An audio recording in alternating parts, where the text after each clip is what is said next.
At this time, we now would like to proceed to the mock trial by the U.S. Team.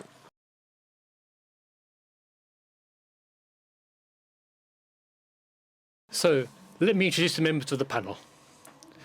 So playing the role of the judge is, from the U.S. Court of International Trade, Judge Jennifer Cho Groves.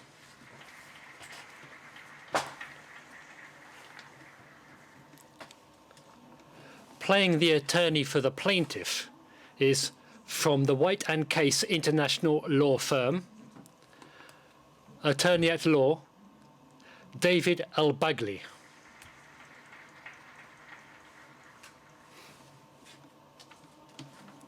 And playing the attorney for the defendant is, from the Sugru Mion International Law Firm,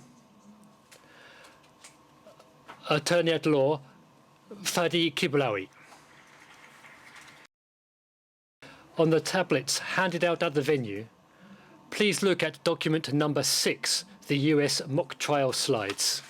So please go ahead. Okay, good afternoon. Council, we're here for a Markman hearing today. This is a preliminary matter.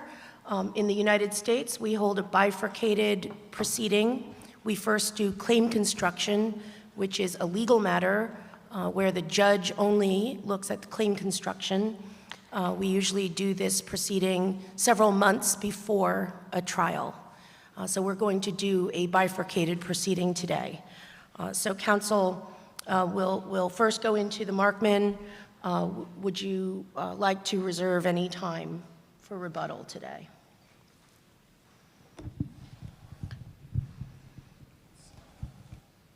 Thank you, Your Honor. I'd like to reserve a few minutes for rebuttal. Yes. 2 minutes, please. Okay. Granted. The plaintiff will as well. Thank you. Okay. So we're going to start, as I said, with the claim construction. We'll hear first from... Thank you, Your Honor, and may it please the court. Plaintiff would like to reserve minutes at the end of this presentation for a rebuttal argument. With respect to the claim construction, we find that the term in Claim 1, the through hole, requires the construction by the court. Now, plaintiff's proposed construction for the term through hole comprises 3 aspects. First, the hole is an opening formed in the top plate portion of a lid. It is located outside the base end of a flap with respect to the center of the lid, and the opening is one through which air and water may be discharged, but solid foods may not be discharged. Plaintiff would like to emphasize that this construction of through hole addresses both the relative location of the opening and the ability of that opening to permit gas, i.e. air, and liquid, i.e. water, to exit the container while retaining solids, such as the food materials that would normally be kept inside the container. Counsel, do you think that the size of the hole is relevant? No, we do not, Your Honor. We'd like to emphasize that Claim 1 does not recite any size or shape limitation of this hole, and neither does plaintiff's proposed construction. Now, support for our construction may be found both in the claim language as recited elsewhere in Claim 1 with respect to, for example, the formation of the hole in the top plate portion of the lid in elements A and B, and also the position outside the base end of the flap with respect to the center of the lid. These 2 aspects of our claim construction are expressly recited in the claim language. Now, for our third aspect of this, which is to say that air and water may exit the container, whereas solids would not, is found in the specification. Counsel, let me interrupt you there. Before you move on, you've mentioned the placement of the flap. You think that's relevant, but how about the placement of the hole? Do you think that that matters in this case? Yes, precisely, Your Honor. It's the relative location of the hole with respect to the base end portion of the flap, with respect to the center of the lid. And that's the way we believe that the claim has been set forth with respect to those aspects. And so we do find, for example, that the third aspect of our construction is amply taught to one of skill in the art through the specification. For example, in the specification at paragraph 19, we see that the through hole is provided, quote, to release an excessive pressure inside the storage container. And by that aspect, we see that the air would be released. And then furthermore, the specification continues, when the user wants to remove only the excess water through the functional use of this device, then we see that our invention also provides for the release of liquids. Now, if we could take a moment to look at defendant's construction, we think that the defendant has focused too much on merely the size of the hole, and that would mischaracterize our invention. And by overlooking that the through hole of the invention really should be thought of as its relative position to the center of the lid, then I think that supports our position. We'd like to reserve the rest of our time. Okay, thank you. We'll now hear from the defendant. Thank you, Your Honor. Thank you, Mr. Al-Bagli. Fadi Kablawi of Shagru Mine for the defendant, Donkey Inc. Now, as Mr. Al-Bagli has stated, it is defendant's position that as properly construed in view of the specification, the claimed through hole must be of a sufficient size to allow water to be, quote, smoothly discharged at a rate that would cause splatter. Counsel, let me interrupt you there. Where does it specify that the size of the hole is relevant? What's your support for that? Sure. It's in the same paragraph that Mr. Al-Bagli has mentioned, paragraph 19 of the specification. So if you turn to paragraph 19 of the specification, it explicitly states that the through hole is designed to have such a size that the water inside the storage container can be smoothly discharged and the food can be prevented from being discharged. But that doesn't specify particular millimeters or a specific size, does it?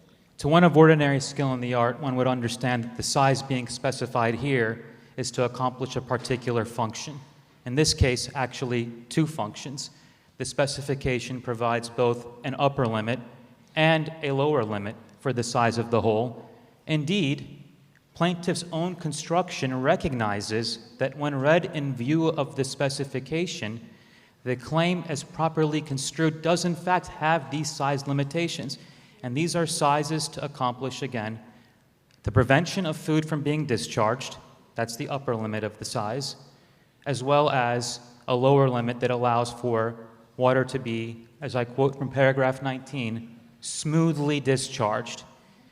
And what Pony's patent is specifically addressing, the problem that's being specifically addressed by Pony's patent, is the prevention of splatter. Now, I think based on plaintiff's construction, both parties agree that the patent does not cover any and all holes, any and all through holes, that there are size limitations. The parties agree that these size limitations are not explicitly recited in the claim.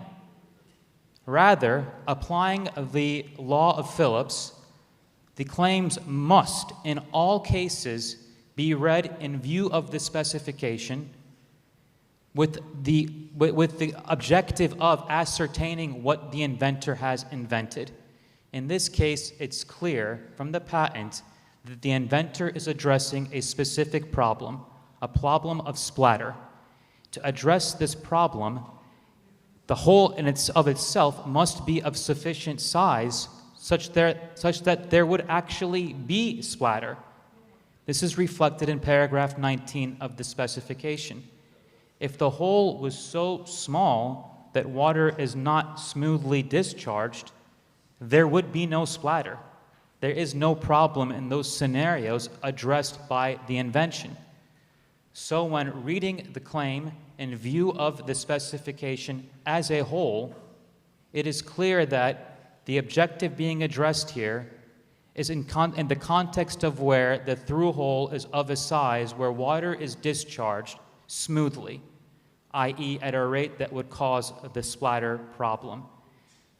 And adopting this proper construction, there would be no infringement because Donkey's product, the hole is tiny, with the primary and intended purpose of releasing exhaust. Water is not smoothly discharged.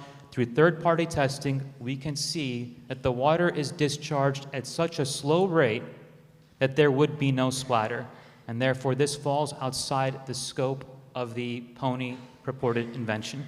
Thank you. Okay. I will reserve the remainder of my time for rebuttal. Okay, thank you. I'll now hear rebuttal arguments. Yes, thank you, Your Honor. Your Honor, as you just heard from Mr. Kiblawi, and as we briefed this issue on the papers, once again we see that the defendant has emphasized and focused on the size of the hole and the fact that this somehow the smooth discharge should become a claim element in our invention, and to the point where this discharge, if the hole is not large enough, then the discharge would not cause splatter. And it is this precise point that we wish to rebut, and that is because the invention is also characterized, as we mentioned before, by the location on the lid and relative to the flap. That is the location of the hole and its position relative to the flap. So whether splattering occurs follows more from the position of the through hole in relation to the position of the flap. And now, we also don't have anything in the record as to what smoothly discharged means. So that's an unknown element here. But we would point out that the attempt by defendant here to bring that into the meaning of the claim is to import what is simply a preferred embodiment of the invention.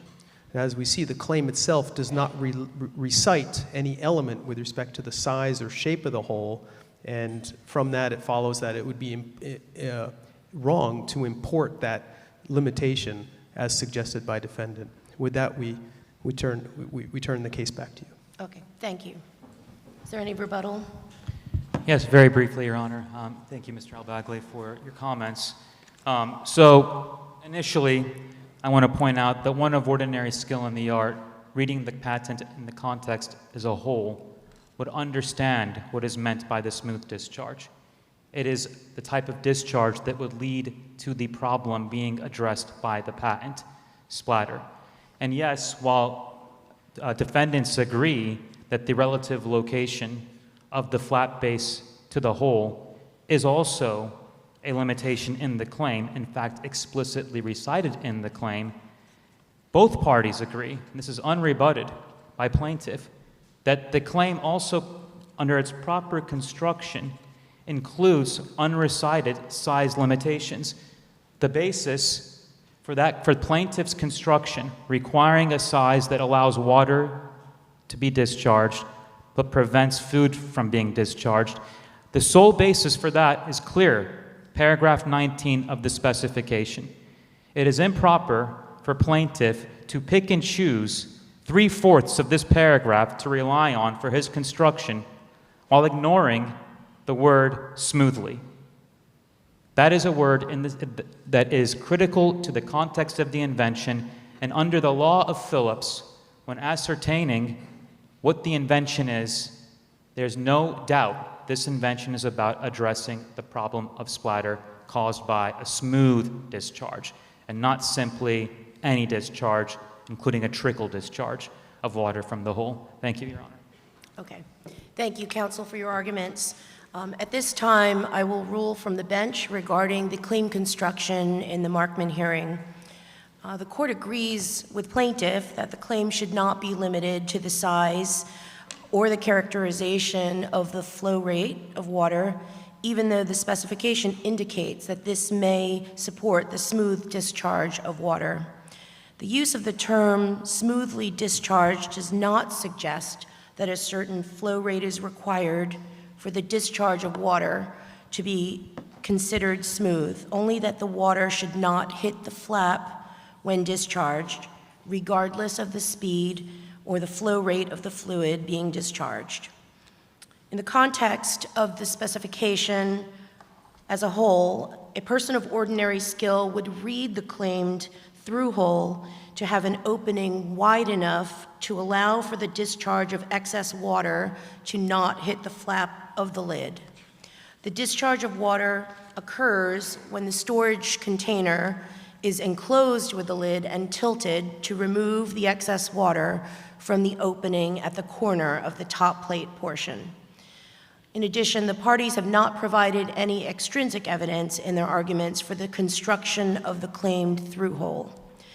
For the foregoing reasons, the court construes the term through hole to mean an opening formed in the top plate portion of a lid, located outside the base end of a flap with respect to the center of the lid, through which water may be discharged, but solid foods may not be discharged, where the water does not hit the flap when discharged from the storage container. So ordered. And now we'll move several months later, and we will proceed to the invalidity portion. So my first question, counsel, is have you discussed settlement? And what is the status of any settlement talks at this point?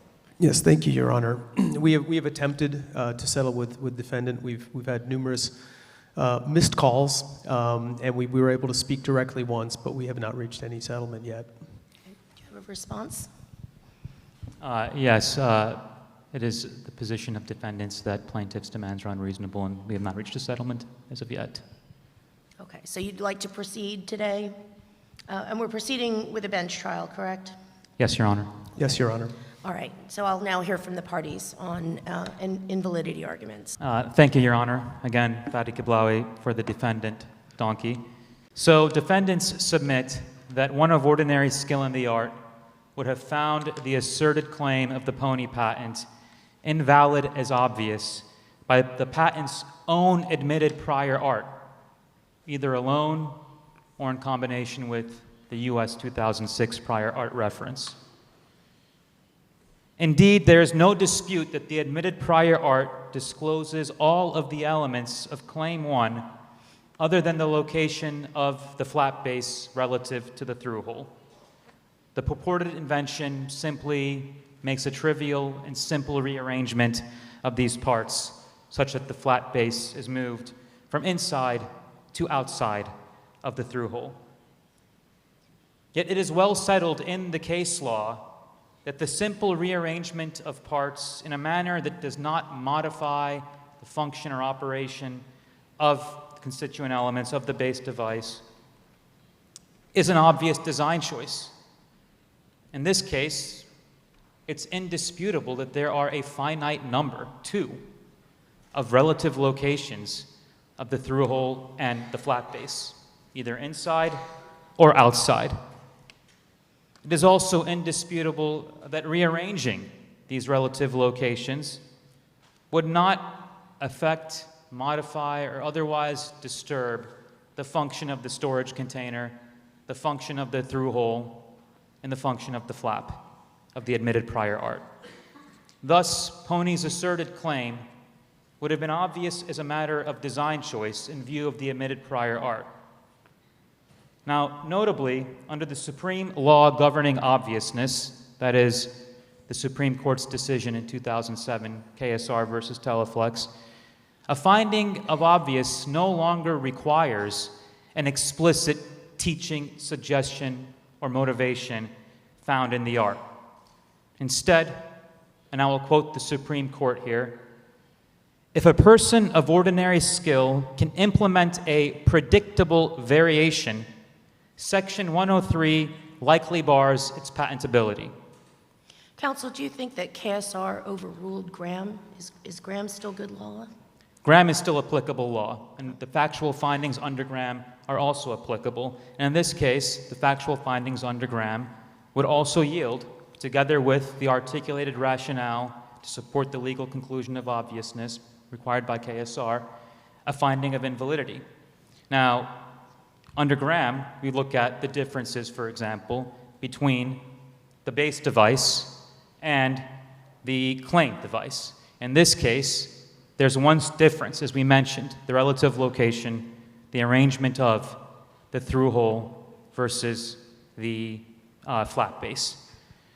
In this case, the prior art establishes that rearranging the flat base inside of the through hole is not just, quote, a predictable variation, but a known variation. US 2006, on the right-hand side of the screen here, as one example, shows this known variation in the art, whereby a storage container flat base is arranged inside of the exhaust hole. Would you like to reserve any rebuttal time? Yes, Your Honor. Okay, 1 then minute. I think we're at time if you're going to have rebuttal. Would you also like to reserve rebuttal time? Yes, please. Okay.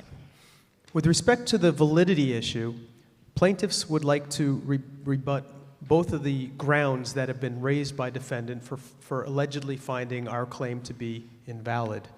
With respect to ground one, in which defendant alleges that actually the disclosure made in the specification would render obvious our claim.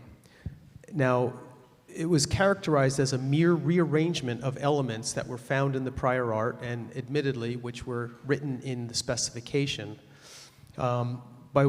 We find that defendant has not articulated a reason for why one of ordinary skill in the art would have been motivated to change the structure of that prior art device in order to achieve our claimed invention. With respect to ground two, which defendant reached, which is the combination of what was written in the specification and as just discussed, with the prior art reference, US reference 2006.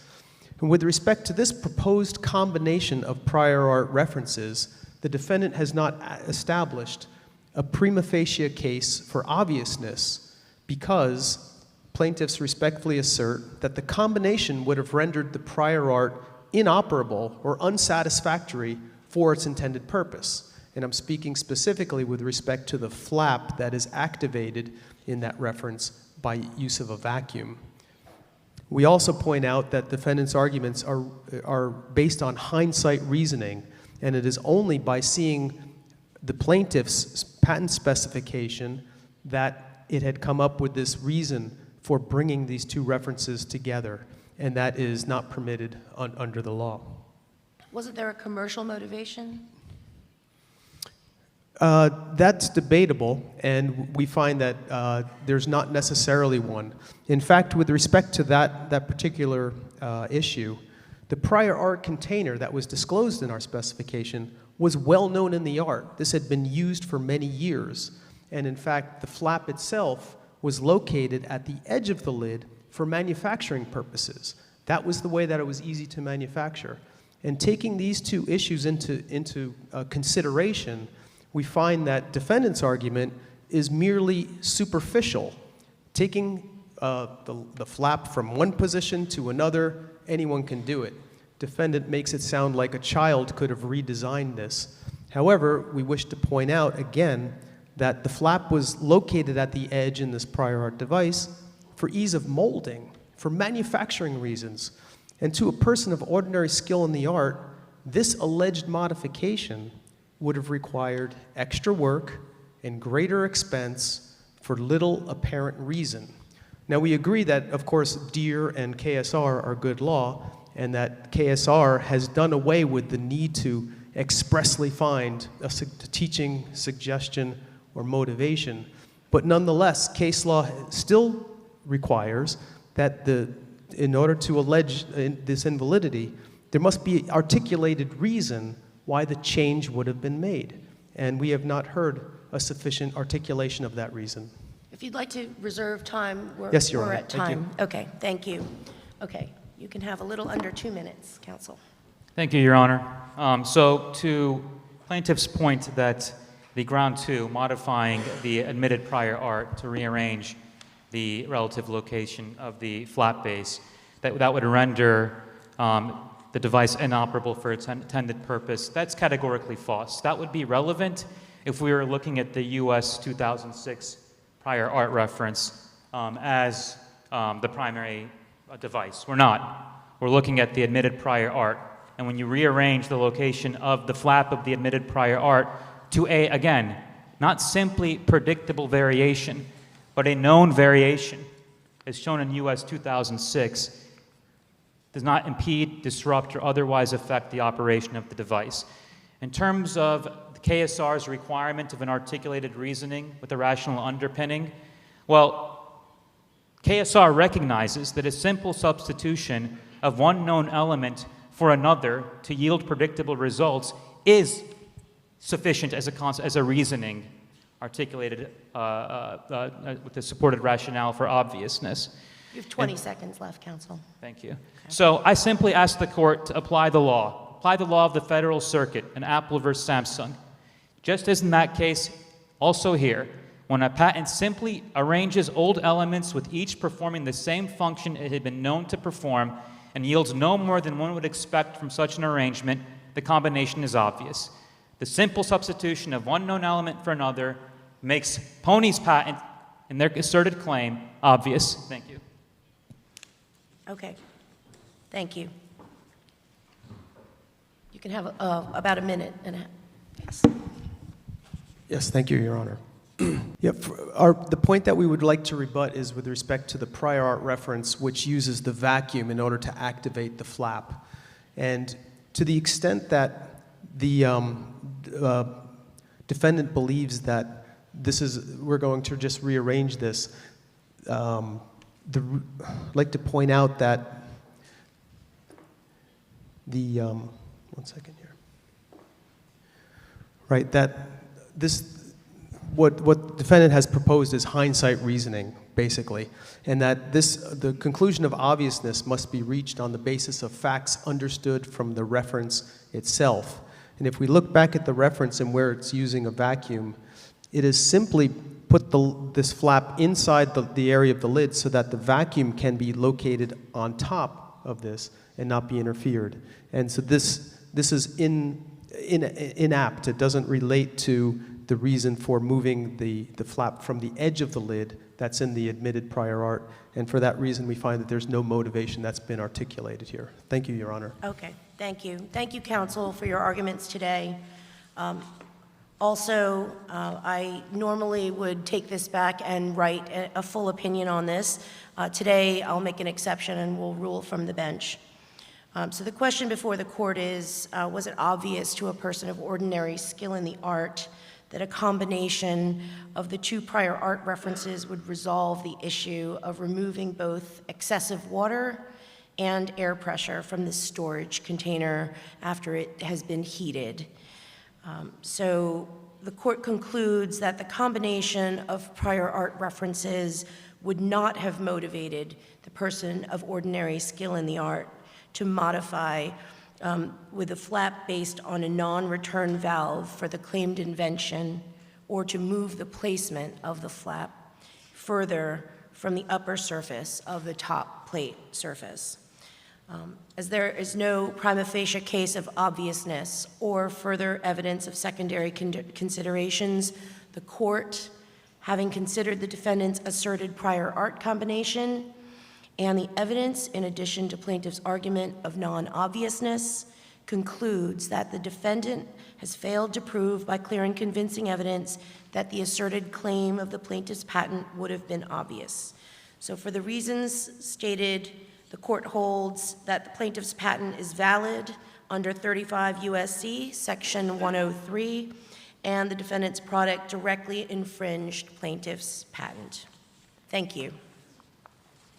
Thank you.